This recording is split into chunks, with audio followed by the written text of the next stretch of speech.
미스터리 사건 진행하는 신지우입니다. 방송 시간을 옮겼어요. 매주 금요일날 생방송이 진행되고 있습니다. 구독과 좋아요 부탁드립니다. 자, 이번 사건은 한국에서 일어났습니다. 2009년 7월 5일이었어요.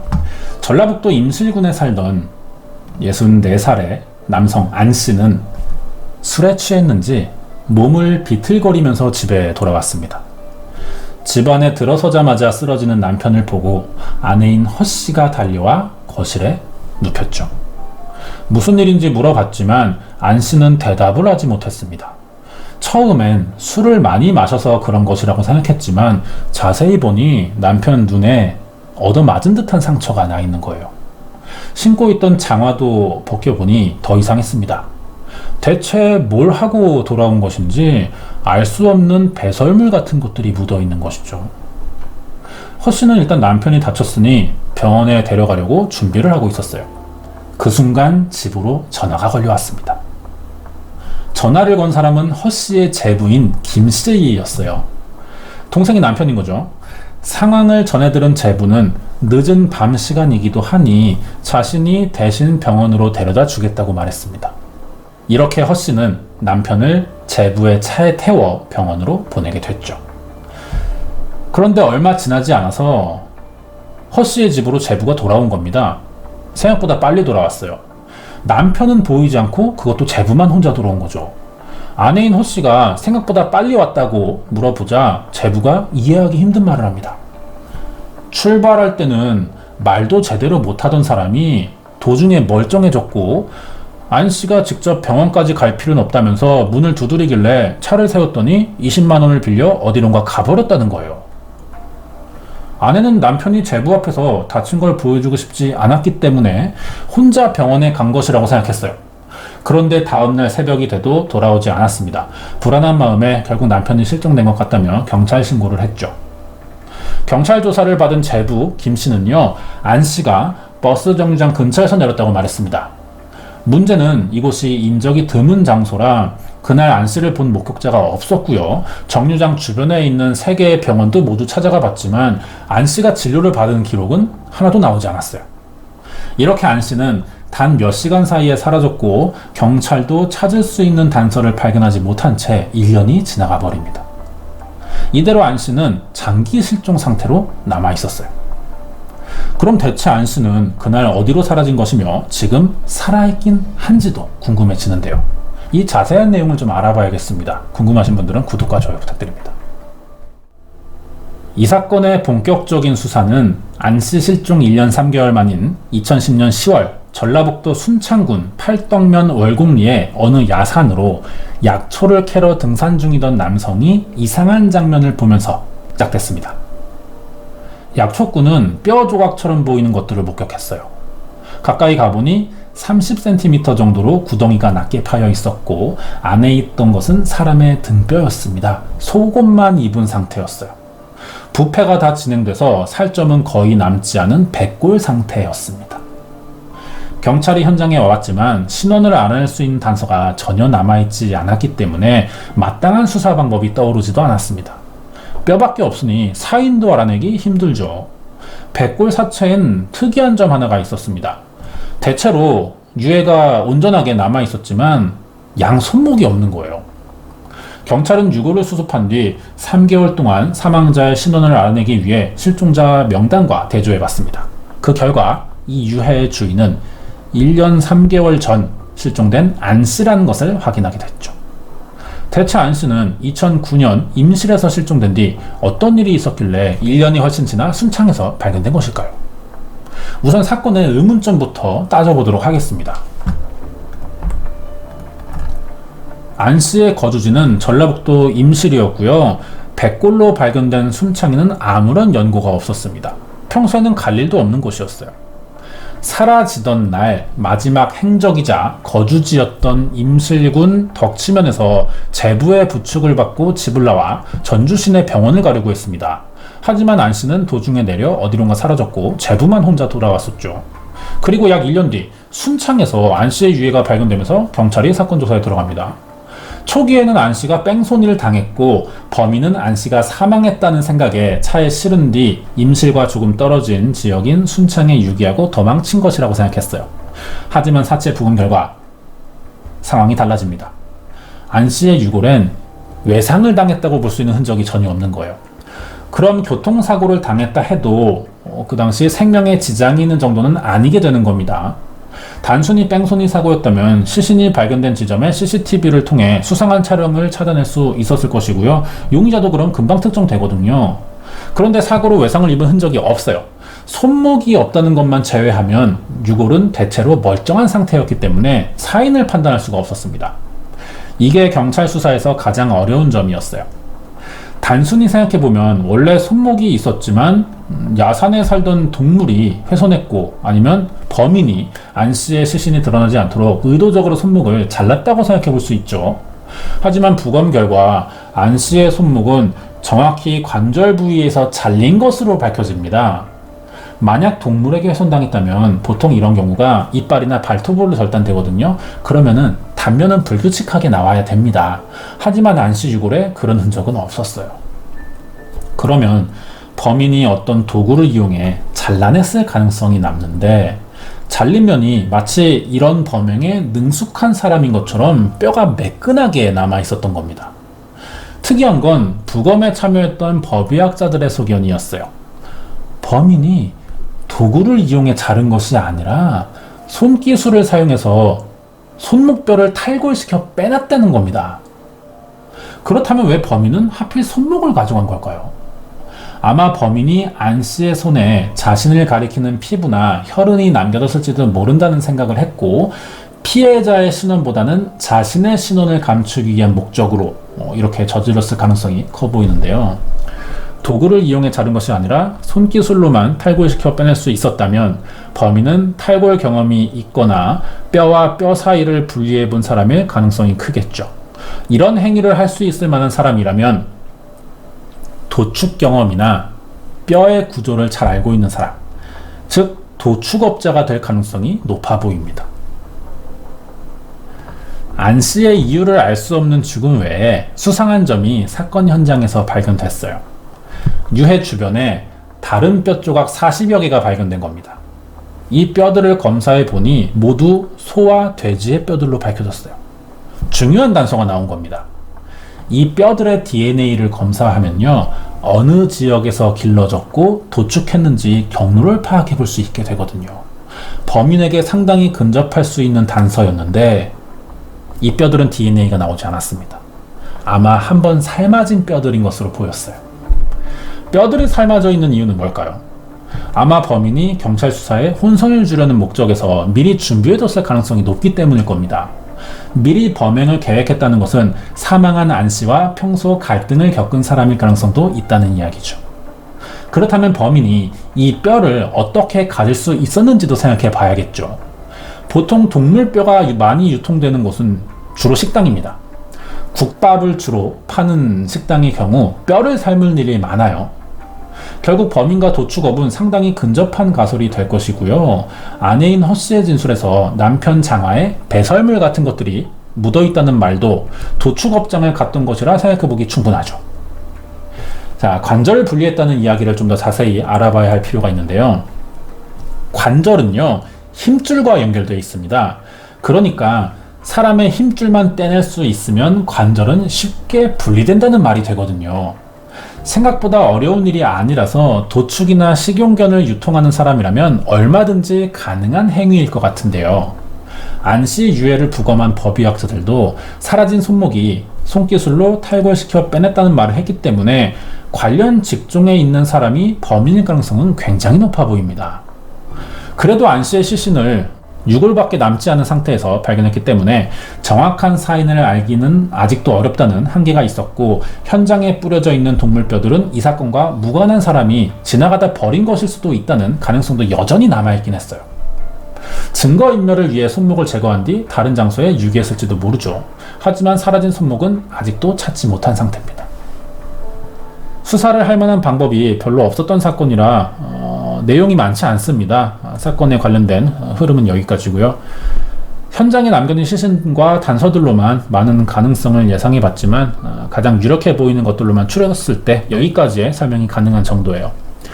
범인의 지문이나 족적, 범행을 사용하는 데 쓰인 흉기도 하나도 발견되지 않았습니다. 완전 범죄인데요. 이대로라면 끝내 범인 없이 피해자만 남는 사건이 될 겁니다. 수사는 사건이 벌어진 이후가 돼야만 시작되는 행위가 되죠.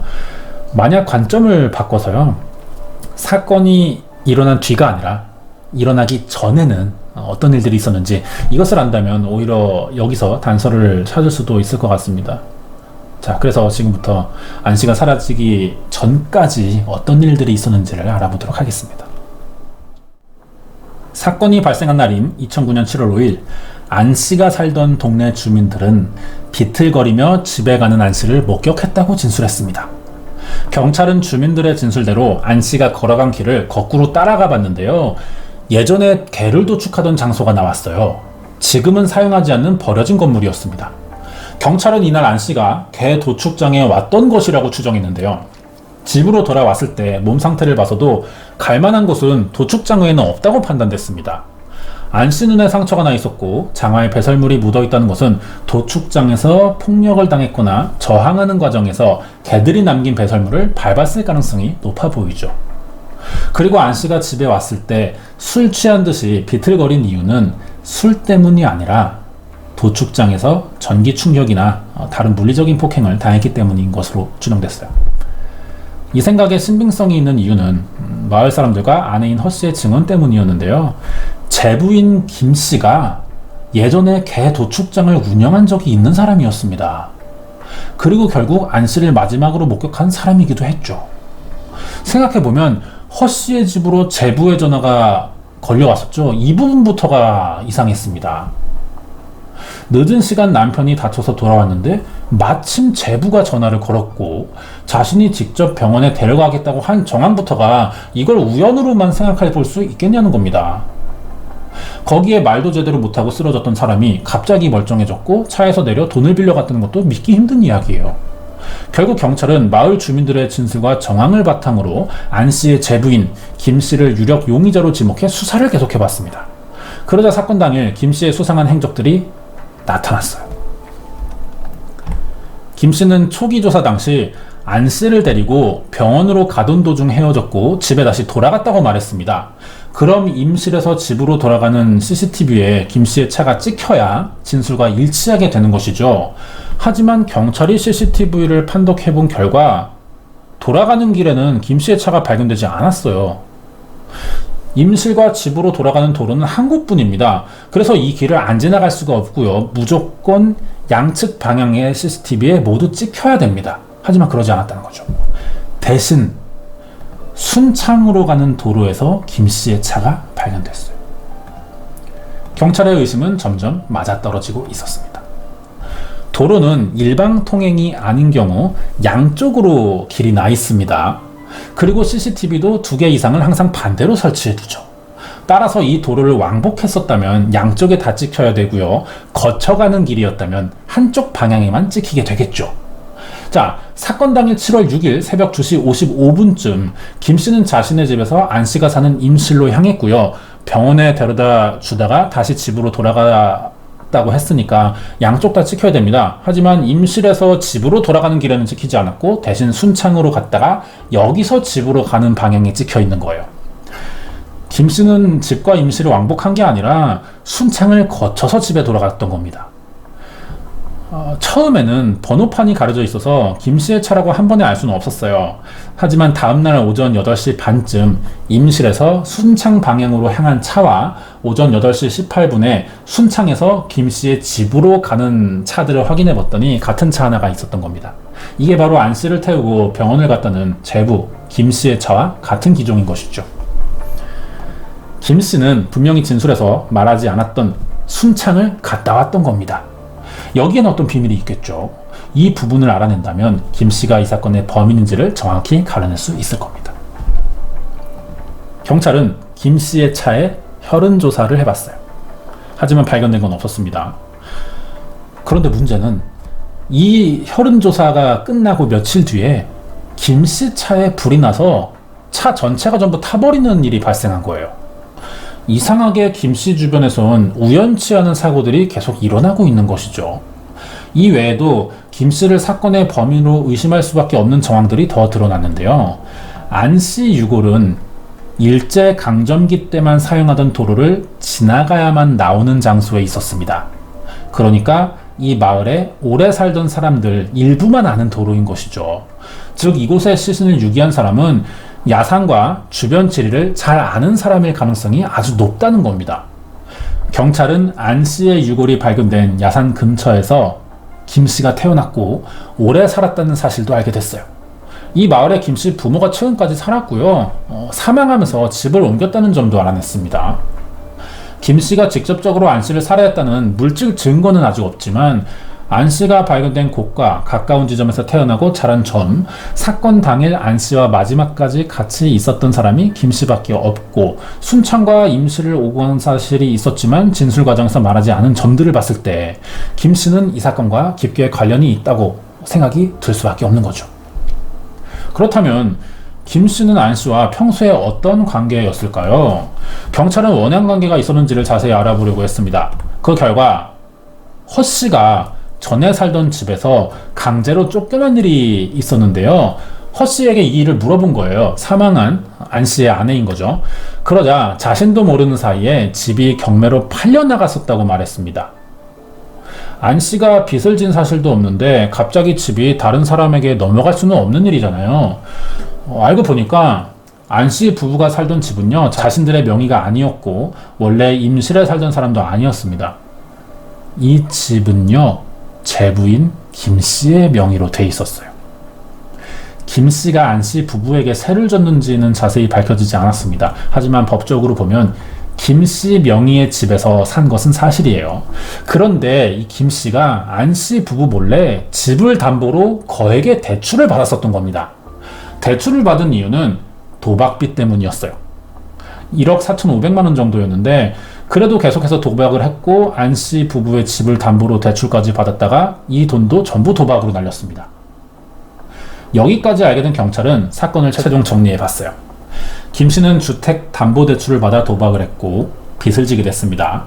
빚을 갚을 능력이 안 되니 결국 안 씨 부부가 이 사실을 알게 될 것이고 그럼 자신과 또 다른 분쟁이 걱정된 거죠. 그래서 결국 살해를 결심했던 겁니다.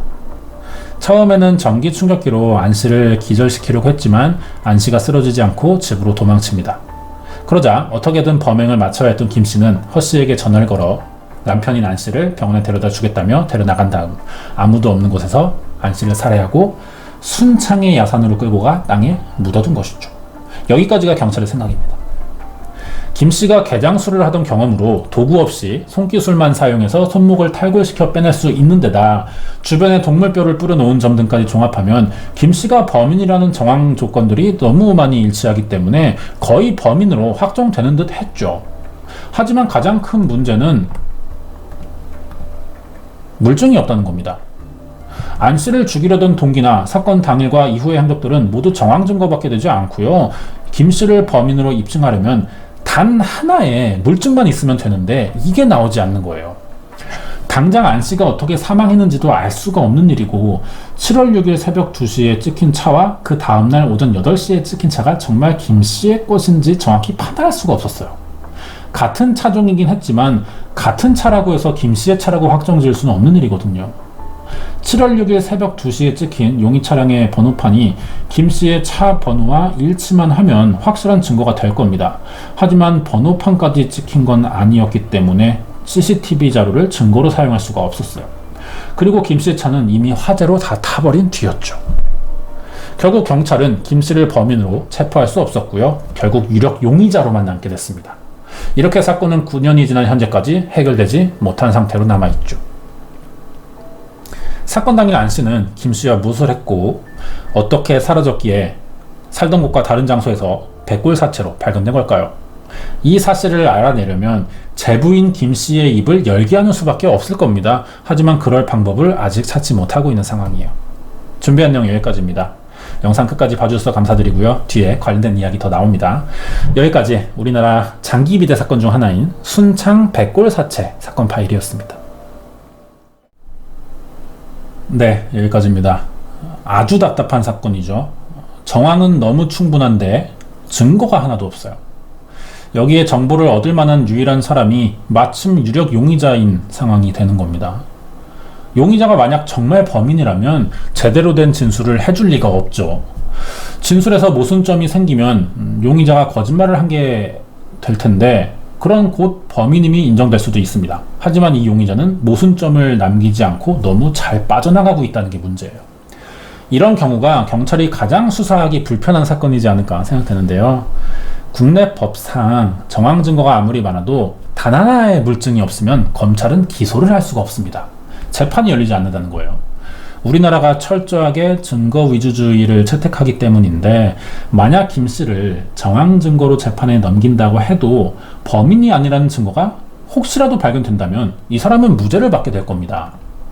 그런데 사건 소식은 범인으로 의심받는 소문이 잘 퍼지지 범인이 아니라는 소문은 잘 안 퍼지거든요. 한번 범인으로 의심받으면 무죄라도 계속 범인이라는 시선을 주변에서 받게 됩니다. 적법한 절차로 사건과 관련이 없는 사람이라는 판결이 나와도요, 이 사건을 보는 사람들의 시선은 쉽게 바뀌지 않아요. 문제는 그럴 경우 이 피해가 당사자뿐 아니라 가족이나 그 주변인들까지 받게 된다는 것이죠. 이 상황을 만들지 않기 위해서 우리나라가 증거 위주의 재판을 하는 건데요. 범인은 유독 이런 부분을 잘 이용하고 있을 뿐입니다. 그게 힘든 거죠, 사건 해결이. 이런 유형의 사건이 답답한 이유는 진범이 스스로 자백하지 않은 이상 더 이상 수사가 진행될 수 없기 때문이고요. 결국 장기화될 경우 사람들의 기억도 점점 흐려지기 때문에 사건 자체를 결국 나중엔 아무도 기억하지 못하는 상황이 온다는 거죠. 하지만 사람의 기억은 없어져도 이 행위의 흔적은 절대 사라지지 않습니다. 증거 보존과 과학수사, 범죄심리 연구가 발전해야 되는 이유는 여기에 있는 것이죠. 준비한 내용은 여기까지입니다.